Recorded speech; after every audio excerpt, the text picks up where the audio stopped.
आज मैं आपके लिए लेके आई हूँ कैल्शियम, विटामिन और प्रोटीन से भरपूर लड्डू। वेलकम टू फेमस रसोई। चलिए बनाते हैं लड्डू। यहाँ मैंने ले लिए हैं 1 कप मखाना। मखाना वजन में 30 ग्राम है। मखाना को हम इस तरह से ड्राई रोस्ट कर देंगे। मखाना की तासीर ठंडी होती है और ये गर्मी से राहत दिलाती है। मखाने में जो नमी होती है वो मखाने में नहीं रहनी चाहिए, इसलिए मखाने को हम अच्छे से भून लेते हैं। मखाने को भूनते हुए 5 मिनट हो गए हैं। मखाना अच्छे से भून गया है। अब इसमें एक मखाने को हम इस तरह से तोड़ के देख लेंगे। मखाना आराम से ऐसे टूट रहा है। अब मखाने को प्लेट में निकाल लेंगे और ठंडा करेंगे। अब हम कढ़ाई में डाल देंगे 1 चम्मच भर के घी। अब हम घी में डाल देंगे 12 काजू। काजू को भी हम घी से इस तरह से ड्राई रोस्ट कर देंगे। काजू रोस्ट हो गए हैं। अब बहुत ज़्यादा इनको रोस्ट नहीं करेंगे और हम काजू को निकाल लेते हैं। यहाँ मैंने ले ली है 15 बादाम। इनको भी घी में डाल देंगे और रोस्ट करेंगे। बादाम मैंने कम ही ली है क्योंकि बादाम अभी गर्मी का टाइम है तो ये गर्म रहती है, इसलिए बादाम कम ही लिए। अगर सर्दी का टाइम हो तो आप बादाम ज़्यादा ले सकते हैं। बादाम भी रोस्ट हो गई है, इनको भी अब निकाल लेते हैं। यहाँ हम डालेंगे 20 ग्राम कद्दू के बीज और यहाँ मैंने ले लिए हैं 30 ग्राम तरबूज के बीज। इन दोनों को भी अच्छे से भून लेंगे। तरबूज के बीज और कद्दू के बीज भी गर्मी में ठंडक देते हैं। ये बीज बहुत ही जल्दी एकदम से भून जाते हैं, इसलिए गैस को बंद कर दिया है मैंने। ये बीज भून गए हैं, अब इनको निकाल लेते हैं। इससे ज़्यादा नहीं भूनेंगे। या मैंने 100 ग्राम ये सूखा नारियल ले लिया है। अब नारियल को हम इस तरह से चाकू से काट देंगे। नारियल के हम इस तरह से चाकू से टुकड़े कर देंगे और बाद में हम मिक्सर जार में इस नारियल को पीस लेंगे। पहले छोटे छोटे टुकड़े कर लेते हैं। अब नारियल की जगह पिसा हुआ नारियल का बुरादा भी ले सकते हैं। ये नारियल के हमने टुकड़े कर लिए हैं। अब मिक्सर जार में डालकर इसको पीस लेंगे। ये नारियल हमने पीस लिया है। ज़्यादा महीनी पीसा है, दरदरा ही पीसा है। अगर आप नारियल पीसना नहीं चाहते तो नारियल को कद्दूकस करके भी ले सकते हैं। यहाँ मैंने ले लिए हैं 2 कप भुने चने।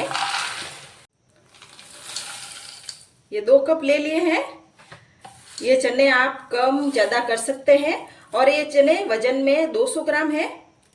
मैंने छिलके वाले चने लिए हैं। आप चाहे तो बिना छिलकों वाले चने भी ले सकते हैं।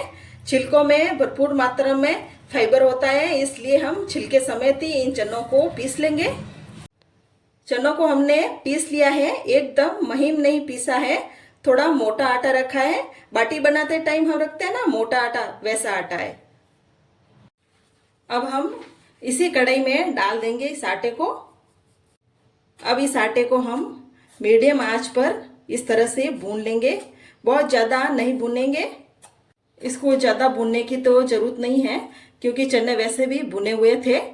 इस तरह से चने के आटे को हम भूनकर लड्डू बनाएंगे तो लड्डू खाने में बहुत टेस्टी लगेंगे।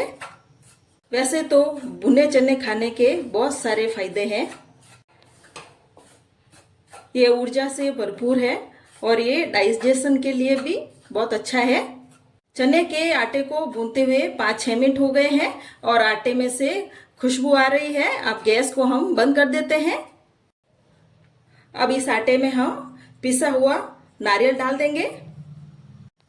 नारियल को हम आटे में अच्छे से मिक्स कर लेंगे क्योंकि आटा अभी गर्म है।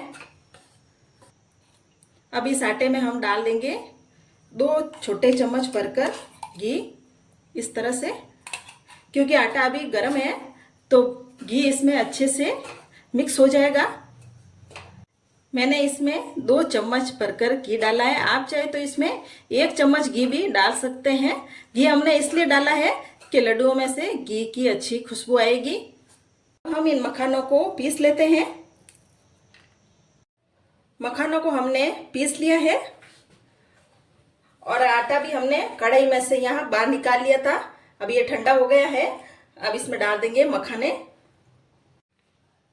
अब हम आटे में इन बीजों को डाल देते हैं। बीजों को मैंने पीसा नहीं है, मैं साबुत ही इनको डाल रही हूँ। आप चाहे तो इन बीजों को पीस कर भी डाल सकते हैं। साथ ही मैं डाल रही हूँ बादाम और काजू को मैंने टुकड़े कर लिए थे, इनको भी डाल लेते हैं। यहाँ मैं डाल रही हूँ इलायची। यहाँ मैंने 8 से 10 इलायची को कूट कर डाला है। अब इन सब चीजों को हम अच्छे से मिक्स कर लेते हैं। इन सबको हमने अच्छे से मिक्स कर लिया है।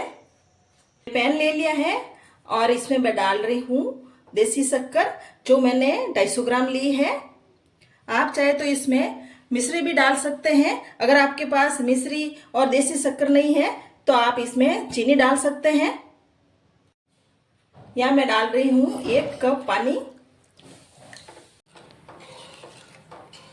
शक्कर मेल्ट होने तक हम एक तरह से इसको हिलाएंगे, छोड़ेंगे नहीं। और गैस को मैंने हाई फ्लेम पर कर दिया है।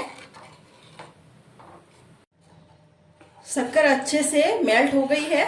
इसको मुझे पकाते हुए 10 मिनट का टाइम लगा है। हमें यहाँ कोई एक तार वाली चाशनी नहीं बनानी है। इस तरह से चिपचिपाहट होनी चाहिए, इस तरह से। अब इसको इसमें डाल देंगे शक्कर को और अच्छे से इस तरह से मिक्स कर लेंगे।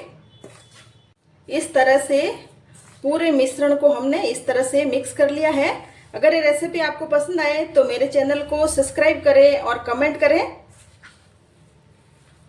अब इस तरह से हम छोटे छोटे लड्डू बना देंगे। अभी आटा थोड़ा गर्म है तो हम लड्डू थोड़े गरम गरम में बनाएंगे। अगर ठंडा हो गया तो फिर लड्डू अच्छे से नहीं बनेंगे। ये हमारे सब लड्डू बनकर तैयार है।